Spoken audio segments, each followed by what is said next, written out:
Welcome to the Lowcountry Revolutionaries, the podcast that dives deep into the heart of Charleston, South Carolina's vibrant entrepreneurial scene.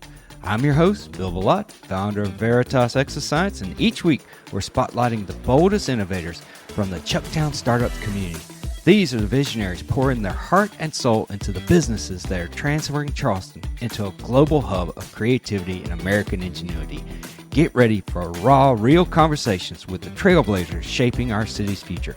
Let's dive in. I'd like to welcome Declan Norris and Hailey Orr-Depner. They're sophomores at the College of Charleston and are studying in the business school. They are also the co-founders of Zips. Zips is a functional squeezie and a caffeine-free pre-workout for everyday training built to improve athletic performance through functional supplements. Welcome, Declan. Welcome, Hailey. How you doing? Good. How are you doing? Good. I'm doing really good. I am really interested to know what Zips is about and what is a functional squeezie. Tell me all about it. Yeah, let's take it away. All right. So, I think I'll kind of start with how we kind of came up with the idea.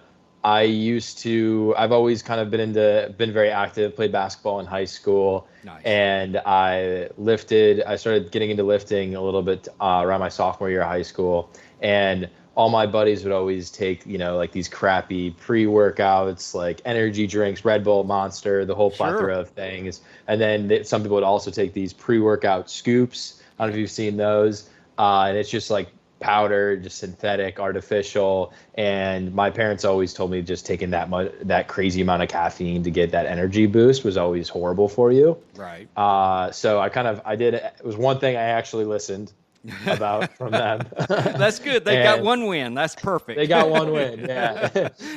But I always kind of wanted something else to give me a boost. So I'd have protein bars before, just some kind of quick carbs to get me going. Right. But then I guess kind of around getting into college and stuff, I started taking honey and salt on a spoon, which kind of became a big trend of people starting to do that. And then I was like, I feel like there could be a better way to do this, right? Have it in a packet. But then the convenience factor, I feel like wasn't really there to just have honey and salt on in a packet, because, they were like, I looked at all like some of the brands that were out there and they were charging, $4 a pop for these packets of honey and salt, cinnamon, and then, like 100 milligrams caffeine. And I just didn't think that that price point was really worth it when I could just put that on a spoon. Right. And I've started taking, a bunch of supplements as well, creatine, multivitamins, all that stuff as well. And I became really interested in, what supplements can I take to really try to enhance my athletic performance. Nice. And obviously creatine was a major one of those. So I kind of decided to kind of merge those two ideas of wanting to have something where I could take all of these supplements that I take every single day and have them in one form, and then also fix this pre-workout kind of issue. So we just kind of did a lot of testing, researching supplements. We researched the second, like, creatine's the number one most studied supplement on the market. Right. And then beetroot is right under that. So it's a dietary nitrate. So it increases your VO2 max and time to exhaustion. And then it also increases blood flow, which helps, I guess, like the gym bros get the pump that they want and everything as well, which is really important out of a pre-workout for people.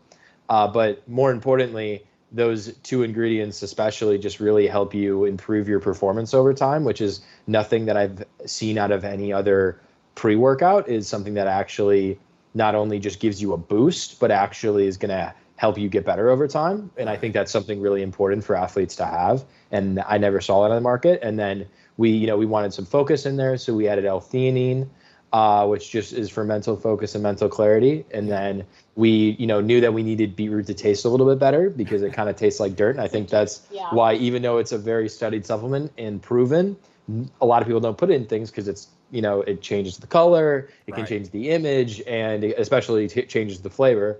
So we did a lot of testing of like, how do we make honey, salt, creatine, and beetroot taste good? And it was very difficult. So we added organic ground vanilla beans and organic Ceylon cinnamon, which also have their own intentional purposes of antioxidant, anti-inflammatory benefits, but also helped to aid the taste a little bit. And then just the last part of that was we did iodized pink Himalayan salt, if you want to touch on that. Yeah, I mean, that's like was such an important ingredient for me to add in. I like most table salts, they don't have that iodine. They take it out, which is such like a crucial thing to have like in your daily diet.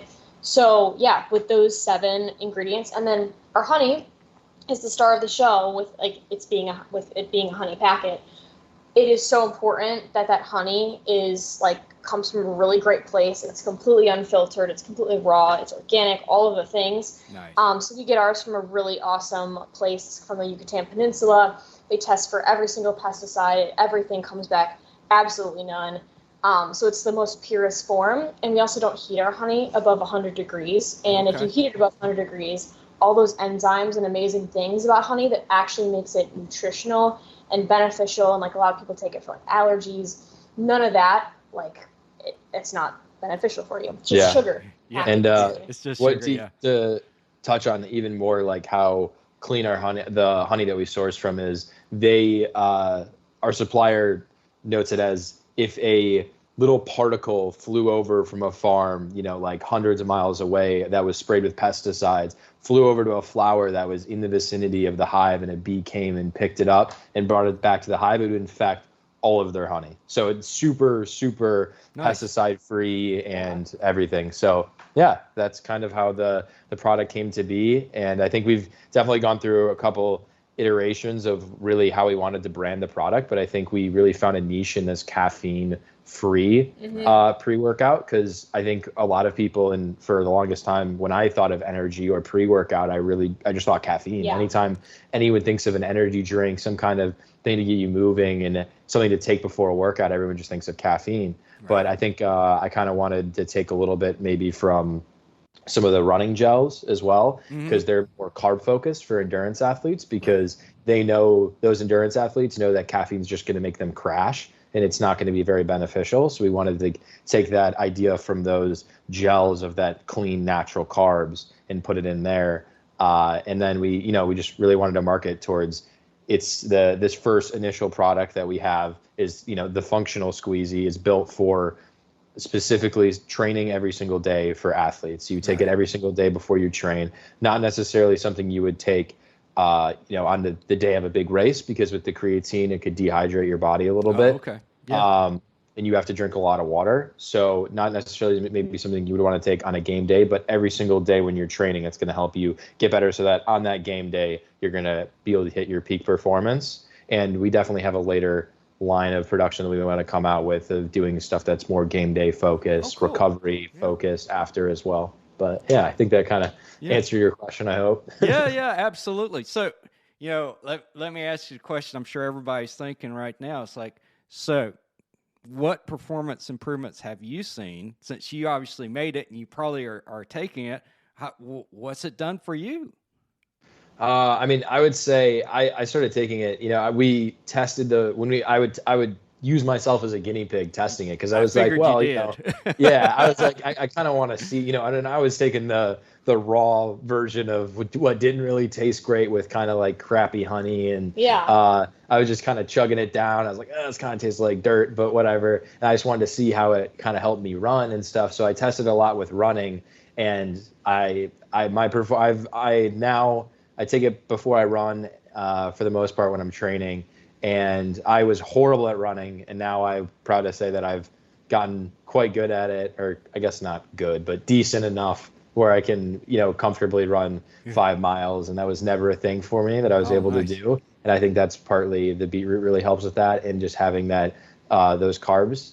And I think it helps with lifting as well. Also, example, we did the Cooper River Bridge run, and I have never ran more than maybe just under 4 miles, and that was painful for me. Endurance like that, especially running, it never appealed to me. But we did it, and we took our Zips beforehand, and we both finished it completely without stopping, and we stayed running the whole time. And I really felt having that extra boost of that natural good carb before a workout, that was absolute game changer. And then of course that creatine and the beetroot and all those things, they're going to be good for you also after your performance. That's just going to be building in your body, strengthening your muscles, and bleeds into that recovery phase. Are you guys collecting like feedback from your customers, or I assume you guys have like a local customer base right now, or just starting out? How big of a customer base are you right now? Are you guys moving outside the Charleston area even? Yeah, so we actually sell online on our website. We launched that, I think, early January. We launched that. So really early, yeah. Yeah. So really early company, but yeah, we started doing that. We're in talks with some local gyms around Charleston, trying to get in there. More just trying to get that brand awareness out, and that's like really what I think our main goal is, because we've established a lot of feedback and we know people really love the product. It's just about getting it out there to them. And I think especially with this big health trend in swing with the Maha movement, all this kind of stuff, I think people are really caring about their health a lot more, especially in being really intentional about what they're putting into their bodies. And I think that works out very well for us. And I think we're kind of hoping to try to ride that wave up as well. And we've done a pretty good job of that. She handles all of our social media marketing, and she's the real genius behind that, and handles a lot of the design and creativity of like our website and everything. And but then we're trying to get on to Second Sunday and the farmers market every Saturday here, just trying to get some more local roots in as well. Nice. Yeah. Yeah, I think too, like branching a little bit across the country, like a couple like random people in college have even reached out to us, like in New Hampshire, and we're from Chicago, so someone in Chicago reached out, like kind of everywhere as people are hearing about the word, like little people, so like even like a little sorority, like a lot of people are reaching out and like, oh, this could be really cool to like have a pop-up at this event and that kind of thing. I think that even having small little events and things like that, that's just going to give more brand awareness, and people are going to see that and be like, oh, like what is this, and then tell their friends and all the things. Absolutely. How do you guys manufacture it here, or do you have like a repacker somewhere else? How do you guys actually make the product? What is the secret there? We're pretty scrappy right now, so we just kind of make it ourselves. Oh, nice. It's a long process, I'm not gonna lie, but we're currently in talks with some co-packers to try to do some more lower run little MOQs kind of thing. Because we just kind of want that. This is kind of a test phase for us, because we're still just making it all ourselves and everything. But we're obviously able to sell it and all that, and it's great. But I think we definitely have a lot of packaging modifications that we want to introduce as well. And I think like one of the only big piece of feedback that we've gotten, that what I would say is negative in any way, is our packaging. And if you want to hear like a kind of a pitfall here, is when we were ordering our materials and all of our ingredients and everything, we knew the date that we wanted to start on. We had all that planned out. We had already ordered all of the rest of our ingredients, and we were going to order our packaging, which are these little sachet packets, and our supplier completely ran out of the white color that we were going to use. So we had to just like quickly change. It was between pink and gold, and we thought with the beetroot, pink would be a better choice. But the main feedback that we've gotten on that is that it is a little bit too like feminine, like a little bit too gender oriented, and we kind of want to make it very gender neutral. I think a lot of people have said, I think my wife would love this, but I think my brother would have an issue pulling it out of his bag, right? Which is completely fair. And we, that's one of the things that we kind of want to change from a packaging standpoint. But again, that kind of all comes with the co-packer phase, and it's kind of a chicken and egg thing in terms of us scaling. But I think that's a nice little anecdote of a pitfall that, of those you fall on your face and you kind of got to get up and just figure it out. Yeah. That I think that's something everybody kind of discovers as you go along. It's like you just have to learn to adjust, and you guys are doing a great job adjusting to the struggles and keep going and everything. I talked to Joe Postioli is the name of his company, and he makes sauce, Joe Gallagher, and he went to Piggly Wiggly with a batch of his sauce, spaghetti sauce, and they're like, oh yeah, we'll do it. And he's like, oh my gosh, now I have to make a lot of sauce. and how do I do that? And it's at some point you have to go like he did. It's like you have to go to a co-packer or then you're like, he had the struggle of like, hey, this is my family recipe. Do I really want to hand this over to somebody? So that is going to be a challenge for you guys, because I assume you guys have a recipe, and that's kind of your IP here of this product, right? Yeah, and I think a huge thing too that we've been struggling with is like our honey is so special that it's so unfiltered and untouched, right, that a lot of like co-packers, they don't know how to handle that honey correctly, and they'll heat it above 100 degrees and it'll just turn into that sugar paste. Like, that's all it is. So a lot of honeys that you see in like the grocery store or even other honey packets, they all have this super drippy, like liquidy honey, and that's because it was heated so highly. So it's just the sugar. So our biggest struggle has been finding a co-packer. Of course, like capital too. You need a ton of capital to get into a co-packer. But another thing is just finding the right person who's going to treat our honey really well, and then also incorporate those ingredients correctly. So we have someone we're talking with, but that's kind of our big next step that we're going to reach. Awesome. That's awesome. Yeah. So what's besides online, are you guys out in any stores or anything, or mainly just doing your pop-ups right now?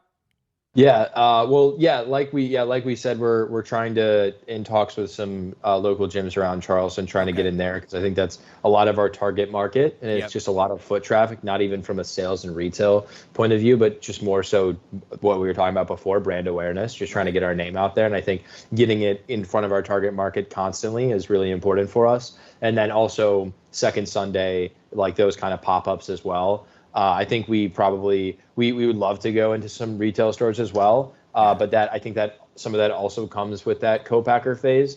And I think that's a little bit of a chicken and an egg response that we're facing, which is, hey, like, we'd love to get in here so that we can scale to a co-packer, but in order to get into these places, we're going to have to be in a facility like that. So that's one of the issues we're facing. And obviously capital plays a big part in there, because, if we had hundreds of, thousands of dollars, and we could just go through, say, hey, we're going to go into this. But I think it's important that you have that scrappy phase. And because I think that's honestly when you have the most innovation and growth.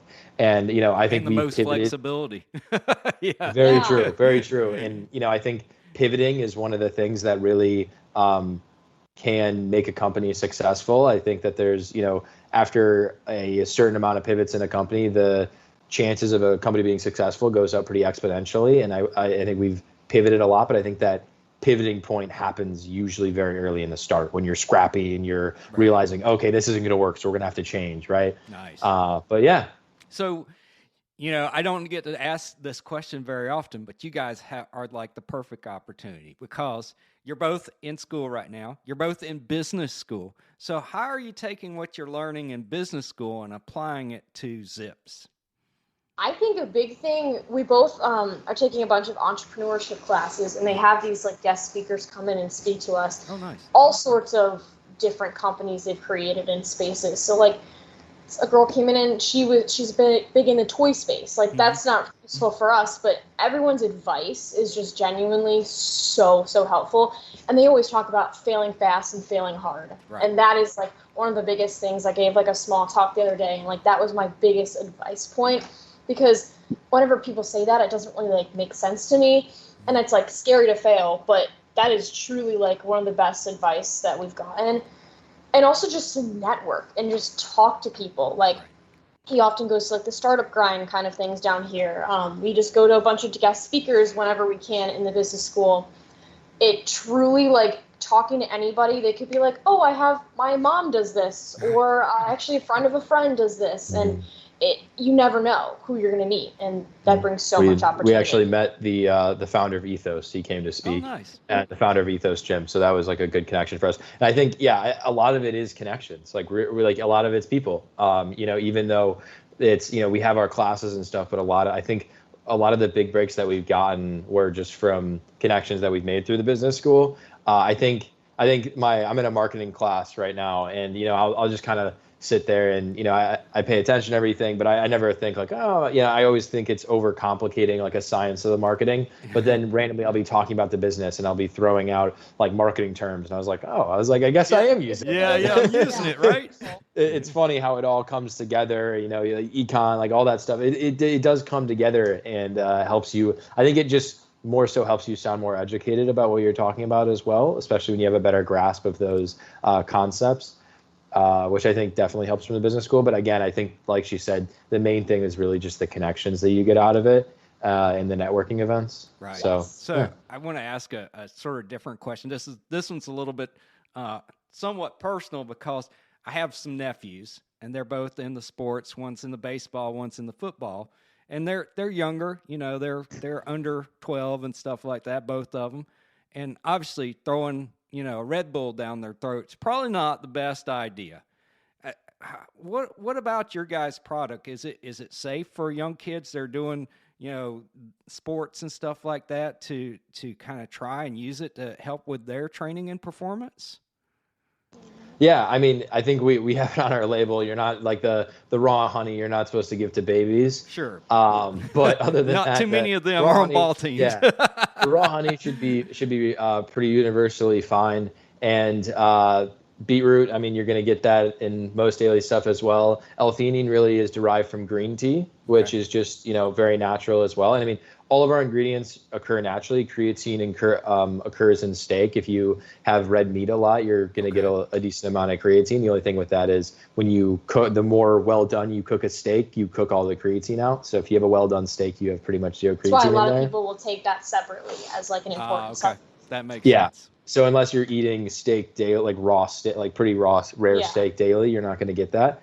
But again, I think just all of our supplements in our product occur naturally, and it's something that you could get from eating real, like solid food. So we always do say that it's safe for anyone to use. I think a lot of parents have their skepticism on creatine. I think that's probably the only supplement in there that maybe parents would have some skepticism about. And I mean, I know my dad, I was trying to convince him for all through high school, hey, please let me take creatine. Like I want to get stronger. I want to get faster, whatever. And, he told me no relentlessly, went to our family doctor. He told my dad, no, I don't think so. Just like kind of wait to see what happens. And then now, like my dad went back to our doctor a couple of months ago, and my doctor's telling him, oh yeah, like honestly, there's saying now you should take 10 grams, you should take double what you should. Like now he's totally on board. Now now he's on board. Totally do it. Like oh yeah. Like like take it. It's even become such an important thing for women to take because when I thought of creatine, I just thought of like big muscular gym bro that kind of thing. It's the gym thing, yeah. But it's so important for women to take too, just like for having like strong bones and muscle. That's like extremely important for every human. Yeah, they're especially like leading off the women thing as well. They found that it's really important for postmenopausal women, especially because your muscle and your bone density really starts to break down after that phase. And having that creatine to try to help you maintain some of your muscle is really important for them. And I think they're finding like most important for those women, which is I think definitely a lot different of a market than what people thought creatine was supposed to be used for. So, going back to like the Red Bull thing, like I mean us like really like taking a deep dive into these ingredients and all those energy drinks and things. I think it's so dangerous to be taking anything like that's so synthetic and artificial, and it's proven to give like not even kids, I'm totally kids, but just young adults like this, like heart palpitations and like, just doing horrible things for their health. So, obviously your nephew's being 12, like it's not awesome to be chugging down, like harsh amounts of caffeine, especially like that. Lots of anxiety as well that rides along with that. And I'm sure jittery feelings, which is, already hard enough when every, kid has to sit there in class and listen for, 7 hours of the day about a topic they don't care about with a teacher that would be insanely enthusiastic about teaching it. No, all teachers are great. There's nothing like that. No, it's true. It's like, especially when you're younger and getting into teenage years and stuff like that, with so many hormones changing your body and everything, throwing other artificial substances can cause some issues, obviously. Oh yeah. And and it's like, what you were talking about with postmenopausal, and I would argue men also, basically everybody, I hate to break the news to you, but everybody after 35, muscle mass and bone mass starts going down. and you have to work pretty hard. You have to do a lot more work to keep that muscle mass up after 35. It's not impossible, but you have to work a little harder. Yeah, totally, for sure. So yeah, I'm excited that you guys have something that's going to help. I like to run myself, and I don't run like I used to. But I'm like, hey, if this will give me a little help to be able to train again, that's a great thing. And it, like you said, you got all natural ingredients in here, so there's nothing weird that I have to pull out my chemistry book and go, what is this exactly? Totally. You can pronounce everything. I think that was our other big thing is, even with some of the brands that would market themselves as being cleaner, they still have a lot of, they might be natural things that might occur, but it's, they'll use, it'll be like potassium sorbate, or, you know what I mean? Like sure. Those kind of things where people have no idea what that actually means. Right. But I think that was one of the other things that we really tried to go off of. And I think just also one of the goals was kind of try to help people lean into taking creatine as well, because I know I muscle it down every day, but with some water and some, mixing powder with some water, but, and then the worst part about creatine, just so you know, the worst part is it's not like soluble in water. So it doesn't actually like mix in all the way, and you get a lot at the bottom, and you have to pour it. It's a whole process. Very hard to get her to start taking it. So, but I think that's kind of the concept. Is I think it's probably, unless you're really, really focused on it, it's hard to convince people to spend time doing it every day. But I think if you could have it very conveniently in a packet along with something that you were going to take anyways, I think it's really helpful. And that was also part of what we wanted to try to do, was helping people to be able to take it more and have it more conveniently at hand. So and I was thinking, since honey's a natural preservative, natural antibiotic, and all that great stuff, do you guys have like a product expiration date on the packets? How do you guys do that? Is it just a recommended timeline, or how did you figure that out? One of the coolest things I learned recently is when they were like going through the pyramids and digging up all these artifacts, they found a jar of honey, and it was completely fine and preserved, and you could eat it. I wouldn't, but you could. And all of our other ingredients are in powdered form, and so those are shelf stable, and so there really isn't an expiration date on it. It's one of those things. It's like really nice because you can have it in your pantry for a long time, and you don't have to worry about like, oh shoot, I have to take it. Of course, our honey is very raw and unfiltered, and so naturally, like, honey will crystallize over time. And so like, if you do leave it in your pantry for a while, like, you might notice it gets a little bit stiffer than usual, or it's like a little bit less, more of like pasty, less liquidy. But that's super natural, and that's how honey should be. And if it's not happening, then it's really not like true honey. So we haven't had it crystallize a lot, but I think we've had it happen to one person before, and all you have to really do is just dunk it in some warm water, and then it'll return back to normal form. I've done that. But I mean, that's I think people real honey is supposed to be crystallized, even partly. I think like our stuff is just very thick honey, and it's like crystallized throughout, not just like hardened, which is honestly, it's the perfect mix between being too hard but also being having some texture. So that's nice. So let me ask you, I don't know if it's on the packet because I don't have a packet in front of you, so just pardon me for asking if it's already written out there. When's the best time of day to take this? Any time of the day, first thing in the morning? What do you guys kind of feel like works the best?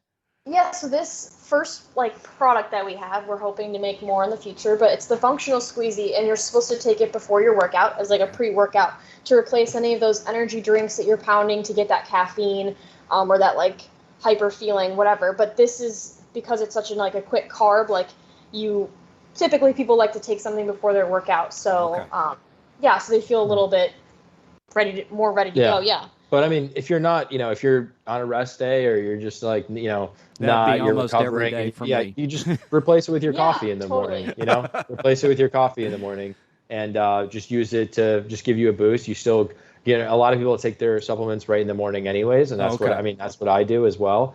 So just, if you're not working out that day, just take it in the morning, give you a little boost for the day. Now, you guys going to get upset if I have it with my cup of espresso in the morning because I still want a little caffeine in the morning. That's the way I am. Yes, espresso for the taste as well. Of course, I think a lot of people, like my parents, like they could never go a day without at least 2 cups of coffee each. So like I understand that that's like such a big thing. People have it's a ritual. You wake up and you have your cup of like coffee, and you don't even realize it's like that you need it so much, to get through the day. But yeah, this is just supposed to be like a super functional supplement that you take to help you enhance your performance. Cool. I love it. That is awesome, guys. And, what is your website so people can know where to go to look for this? It is zips-usa.com. Cool. Now, the big question. Since you guys are scrappy right now, what advice do you guys have for other entrepreneurs out there? I think she said it great. Fail hard, fail fast.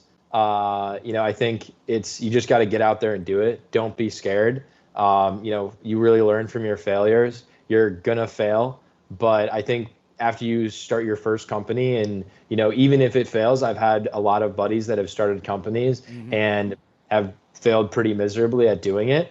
But they learned a lot from the process, and that's really all that matters, is that you take something away from it and you don't make the same mistakes again. You learn from your pitfalls and everything. And, I think the other hard thing is I think social media and influencers, I think a lot of people promote the idea of kind of just waiting around for something good to come happen to you. And I think that's something that our generation has become really bad about, because you see all this stuff on YouTube of these, YouTubers, these influencers like gifting people money, gifting people cars and all this stuff. Right. But it's very unrealistic. But people watch that and they think, I just have to wait for my moment. I have to wait till I win the lottery. Right. But I think like part of the advice is like, go out there and get it. And yeah, it's going to suck. It's going to be really hard. And I think one of my favorite quotes on with this that one of my mentors told me is, live the life no one wants to live so that you can live the life no one can. Exactly. Be scrappy, work the long hours, do all that so then you can live the life that everybody else is envious of. And also, we started with buying things off of Amazon. We bought a little thing of vanilla and, the beetroot and all these things, super gross. And we'd be whipping up these recipes in our kitchen, trying to make it happen, and we're like, this tastes awful, let's make it taste better, just trying over and over. And we literally we started in our kitchen, and sure, we're still making it ourselves, and we have more advanced equipment and things like that, but it just started with this idea he came to me with. He's like, I'm sick of taking honey on a spoon, I'm sick of it. So I think that's the biggest advice. Actually be scrappy, and don't be afraid to be scrappy, and just literally just start. Start. That's awesome. That's great advice. Yeah. And I would say, Apple Computer started in a garage too. So, totally. Exactly. Yes, it did. Yeah. So that's awesome. Declan, Hailey, it's been a pleasure talking to both of you. I wish you very well. I'm going to try to get a hold of your product and give it a try, see if it'll give me a little boost when I try to go for a run. So I appreciate that. And come back in a little while, come back in a few months. Tell me what's going on. Tell me, if you got more products coming out. Love to talk to you again. We'd love that. It was a pleasure talking to you as well. Nice. We really enjoyed this conversation. All right. Take care. Thank you so much. Take care. Thank you so much. That's a wrap for this episode of the Lowcountry Revolutionaries. Thanks for joining us as we celebrate the fearless entrepreneurs making wave in Charleston's Chucktown Startups community. I'm Bill Billotte, and it's been an honor to share these inspiring stories with you. If you enjoyed this episode, subscribe, leave a review, and share it with someone who needs a spark of low country innovation. Until next time, keep pushing the boundaries of what's possible.